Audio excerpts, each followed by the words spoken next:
Ma'am, pwede bang malaman yung process ng pagpili ng creatives at saka yung cast? Like, how challenging was the process? You mentioned earlier, 2 years in the making itong film. Thank you. So the questions for our CEO and President, Ms. Rosel, Miss Natalie, no? Kailangan ba ganito kaganda kagagwapo ang cast natin? How are you able to pull off this casting coup? Paano nga ba natin? Naman sa totoo lang, mahirap i-achieve. Mahirap talaga i-achieve na magkaroon ng napakagaling cast at saka nag-cross sa different generations. Mane, alam mo. Bata pa si Mane, 5 years. When you started, you were sitting on top of the dining table in the house of my mom. Okay, pero natutuwa ako kasi syempre from the heart, pinili namin itong mga artista. Syempre basing from the expertise nila. Diba? So, at saka yung, saan ba sila bagay? Sino bang babagay dito sa character? So, yun talagang unang-una namin criteria. Kung sino talaga babagay dito sa character. Magagamtanan na napaka on point sa characters nila. The creatives. Well, of course, the number one criteria is, mahilig horror fan ka ba? So yan ang number one. And the rest is JP Abelera can answer that. JP, where are you, JP? The head of art and yan, Kaya JP, makatangkas siya eh. Thank you. Sobrang kami natutuwa kasi na-acknowledge yung contribution ng creative team. So, nahirapan talaga kami kasi when we started developing Shake, Rattle, and Roll, sabi ni Ms. Rosel, JP, meron ako isang requirement sa'yo. Dapat gandahan mo to at makapasok siya sa MFF. Yan. So, nag-isip talaga kami, no, kasama ko sila Narine Capili, sina Onay, sina Marigina, tapos yung mga concept brainstormers pa kami. And ang isip namin agad, what will make this big, no? Sila Onay kasi, ano na yan, writers na namin dati si Onay, Northern Lights, tapos marami pang nagsulat na movies na horror din si Onay like Punarari ng SRR. Si Doreen naman, work also on Shake, Rattle, and Roll Extreme, si Marigina, nako, lahat ng mga horror ng legal dati, siya talaga nagsulat niyan. So, yung expertise sila as writers, and also I would like to acknowledge we have another writer, si Alex Castor, na isa ring magaling na writer sa television. So, lahat sila mahilig sa horror, so we mined their expertise, ginamit namin lahat ng mga nabasa ng libro, narinig ng kwento, to create a story that will span from 1775 to 2050. So, yun po yung ginamit namin. And as for the directors po, hinanap talaga namin the best directors who can tell the story. Sinong magaling sa supernatural horror? Si Shugo Prime yun. Sinong magaling sa slasher film? Si Joey De Guzman yun. Sinong magaling sa survival horror? Si Ian Loreños yun. So, we made sure na yung combination ng writers and directors would be the perfect match also to the great cast that we have for this movie. Ayun po, thank you. Grabe naman yung JP. Ang gusto magpaliwanag. Totoo din naman talaga. Expert in that gawin sa genre na magaling sila. Miss Natalie, you're good or you have more? Okay, I'd like to give the microphone now to the entertainment editor.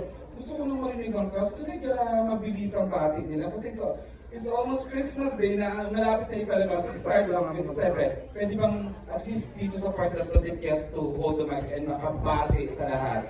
Starting off with, of course, Sheko Apostol. Sheko, please.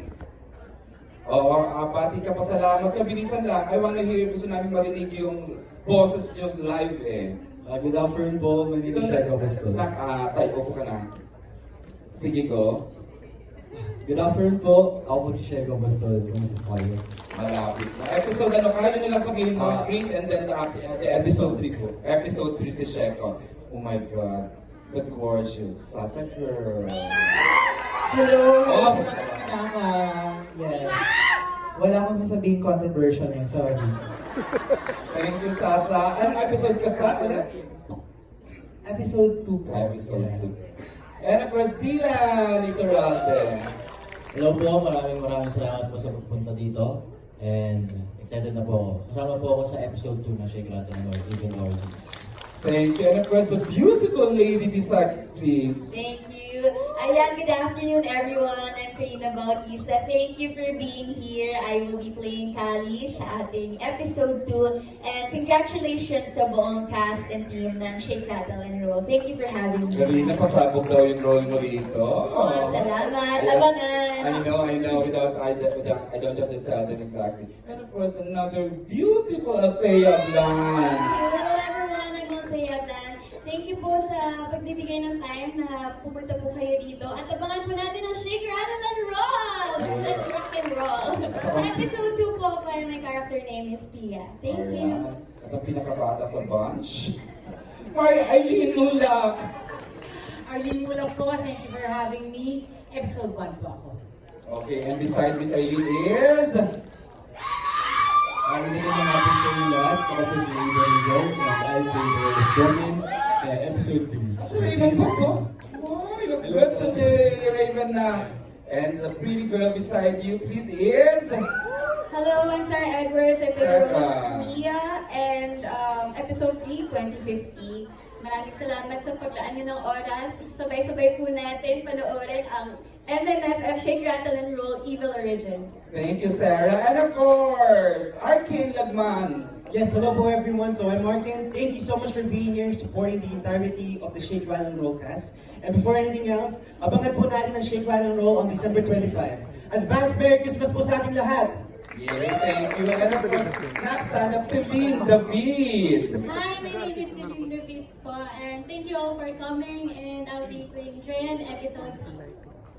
Thank you. And of course, can we give to Matt Lozano? Hello po, magandang hapon po sa inyo lahat. Maraming salamat po dahil napagbigyan niyo po kami ng oras ngayon. At ako po ay gumaganap bilang si Dong ng episode 3. Alright, and of course, Stephanie! Maraming salamat po sa lahat ng mga kaibigan namin ng media na nandito. Maraming salamat po, malaking tulong po ito sa buong production, sa Regal Entertainment at sa amin lahat. At yun po, thank you at sana yung mga katanungan mamaya masagot po namin. Yun po. And the beautiful Francine Diaz. Ako po sa inyong lahat at sa ating mga kaibigan mula sa press. Ako po si Pedro from episode 2 and excited po ako para sa ating lahat na mapanood ng Shake, Rattle, and Roll Evil Origins ngayong Pasko. Thank you, Chin. And of course, Miss Carla Beliana. Magandang hapon po sa inyong lahat. Carla Abellana po, I play the role of Margaret Clara. Sa unang episode po, 1775. Maraming salamat po sa inyong lahat na nagpunta ngayong hapon. Abangan niyo po December 25. Evil Origins po, Shake, Rattle, and Roll. And of course, Hello. Good afternoon, everyone. I'd like to acknowledge the presence of my mom, Miss Annabelle Ramos here. My son, Zion, is also here. Sa lahat ng fans, sa lahat ng media, sa lahat na nandito ngayon, maraming salamat po. Samahan niyo kami sa grand media launch ng Evil Origins, Shake, Rattle, and Roll. Let's shake, rattle, and roll this Christmas. Abangan niyo po, ngayong Pasko. ang pagbabalik kay Richard Gutierrez sa big screen. Congratulations, Chart. And of course, the iconic Marilyn Raven. After 10 years na sa 51st Metro Manila Film Festival na ang Shake, Rattle, and Roll. And for me, after 19 years. Ooh! Kaya eto na yun. Marinig na lang ako ng sigaw ninyo para matatapos kayo. Okay, sige. Ako muna tutirap ngayon. Takot kayo! Takot! Una nga tayo. Thank you, thank you. And of course, the busiest actor nowadays, Dustin Euro. Hello everyone, good afternoon. Sa lahat gusto ko po magpasalamat sa mga media natin na patuloy tayong sinusuportahan. And of course, sa lahat ng bumubuo ng Shake, Rattle, and Roll, from Mr. Sel, and sa lahat ng mga cast na kasama ko ngayon, maraming salamat. Then, at ako po dito ay si Riel, partner ko po dito ay si Riel, at patid ko po sila kay Richard sa episode 5. Thank you so much. Grabe yung Edwin Christian ng Richard, ha? And of course, Ashley Ortega. Ashley! Hello po, syempre unang-una, thank you po sa ating mga kaibigan sa media, made time today. Thank you for helping us spread the word about Shake, Rattle, and Roll. Gusto ko rin po magpasalamat sa Regal, Phil, for making me part of this iconic show. At syempre, maraming salamat din po sa lahat ng mga fans na pumunta ngayon. Nag-effort bumiyahe para makita yung mga idol nila. I love you too! Kasama niyo po ako sa episode 1. Ayun. Thanks, Ashley. And last but not least, Isabel Ortega! Thank you so much po sa pagpunta dito and of course sa press. Maraming salamat po sa support. And yes, what an honor to be a part of this film. So maraming salamat po. Ayan, nakabati na ang lahat, narinig na natin sila. Unfortunately, may mga cast na they should be part of this, kaya lang for some reason hindi sila nakarating. But hopefully we get to be with them in the future events ng Evil Origins. I'm sorry. Question, okay, as introduced kanina, I'd like to give the microphone to the entertainment editor ng Manila Bulletin, Tito Bobby Riquentina. Hello, magandang hapon. Hey, Miss Rosel. Yes. Okay, Miss Rosel, once the movie is shown, of course, yung current generation will be interested sa mga past movies ng Shake, Rattle, and Roll, which is, I understand, naka-16 na movies na po ba? Yeah, 16. So, ito ba naka-upload lahat sa YouTube or ano po ba? Saan po ba mapapanood yung mga past movies? Okay, yeah. Nasa YouTube siya, and actually we had a Shake, Rattle, and Roll marathon last October 21st. That was, it ran for like 36 hours straight to Shake, Rattle, and Roll. And it's still in YouTube, so pwede nilang mapanood. Restored na sila. Although digital format siya. So, kung ano siya, 4x3, 4x3, the time that we shot it. So, there are some that are as is. Pero maganda pa naman siya. It retains its original scares. Yun naman ang after natin. Thank you. And then last question sa cast. I want to ask yung mga nakaupo sa harap. So, of course, lahat kayo are fighting evil dito sa Shake, Rattle, and Roll. So, balik rin naman natin. Halimbawa, bibigyan ka ng chance na kayo naman ang magiging magpo-portray ka ng isang horrifying character like Mang Kukulam o si Sadako, Frankenstein, parang sinong peg ang gusto nyo gawin and bakit? The questions addressed to July Sa harap yung mga okay, siguro give the priority sa mga nasa front row daw. Siguro with Isabel muna please na. The question, yung character na horrifying na sila. aside from what you portrayed here, any other characters na interesting na para gawin mo, Isabel? Well, I think mostly po siguro lalapit ko na lang sa film, siguro from the other episodes. Kasi, yun po, sobrang excited ako na makita kung ano yung mga stories ng present and future. So, naka-curious din ako kung ano siya, ako ano yung story at the same time. Kasi, from what I know, I think, for example, kung kami po ay nasa episode 1, di pa po kasi namin talaga nakikita ko ano yung mga nasa ibang episode. So it's also very exciting to watch and to find out. And yes, siguro yun din po. Curious din po ako. What if mapasala rin or makita rin namin yung next coming episodes. Alright, Ashley please. Ako po, siguro gusto kong ma-experience maging Sadako. Kasi pupunta ka sa set, di ka na kailangan make-upan ng talagang diba? Yung wala kang make-up, tapos wala kang lines na i-memorize kasi body movement lang yung kailangan mo. Yes! Gusto ko pong ma-experience yun. Okay, Dustin. Paano okay nga yung kay Ashley? Ito racket na. Wala ka na sa set. Hindi nga siya. Nakapag-zombie na kasi ako sa last Shake, Rattle, and Roll ko eh. So siguro ngayon, siguro aswang naman. Kasi sa eksena namin, parang curious ako kung paano yung paano nila nilalang. Slayer ka rin siya naman. Aswang. Miss Annalyn, over 3 decades ba? Meron ka pang gustong gawin? Siguro para sa akin. We're here, Miss Hannah, sa left side. Yung, Here. hello, Ito, Bobby. Ito, Bobby. Sa akin, possessed. Kasi siguro dahil unang-una nakakita na kasi ako ng totoong nangyari ganon. Opo, pero mapapatunayan mo rin na yung faith talaga at love sa family ang makakatalo talaga. Opo, kasi na-experience namin. So, Thanks, man. Matt Lozano, please. Any interesting character na gusto mo? Can you share the mic? Thank you, Sheko. Ito nasagot ko na to dati pero gusto ko Pwede ulitin mo rin naman sa ano po, kasasama na loob mo. pangarap ko kasi talaga magkaroon ng Ay, oo pala. karakter na, alam mo yung very charming, pero ano pala siya. You are charming. Pero may pagka-psycho siguro, pangarap ko maging Leatherface. Thriller. Yes, as Jesus. Thank you, Matt.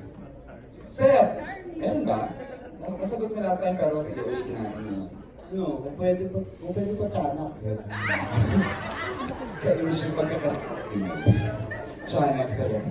Hindi, gusto ko masubukan yung yung parang entity, evil entity na parang sinabihan. Gusto kong Medyo possessed, gano'n, Naksh, Seth, no? Napailing si Seth sa Chin kayo sa'yo na sa tiyanak. Go, Chin! Ako po, parang powerful, mangkukulam naman naman. Parang may power siya, tapos pwede siyang lumipad, pwede rin siyang mahate, so pwede siyang mapunta kung saan-saan. Yun po. You wanna be everywhere, Chin. Multitask. I know. Miss Carla Villana, please. Ako po definitely serial killer. Mahilig po ako sa mga psychological thriller. Siguro isa sa mga most famous serial killers. Kung hindi man po babae, mala Ted Bundy. I know. Na-resolve ba yun? Yeah, sa jail. Na kulong si Ted Bundy. Thank you, Miss Carla. And of course, Richard! Isang horrific character, siguro isang contractor. Hindi, joke lang. Contractor. Possessed. Yun, nakakatakot talaga yun. Possessed. Punong-puno na talaga mga tao, no? Possessed. Possessed. Ng evil, spirit. Paano na possessed ang gwapo? Richard. Siguro slasher din. Gusto ko rin yung mga slasher films, mga Mike Myers kind of thing na fan din ako ng slasher films and slasher. At yung mga serial killer na docus din pinapanood ko. So, yeah, maybe one day. Aside from the first I mentioned. We will let those in the back to answer that question. But before magsagot sila, Tito Bobby, incidentally, in as much as gusto niyang makasama si Richard and the rest of the cast members here, she couldn't because nakalock in po siya for her teleserye taping. But we'd like to show you this via video. Please watch this.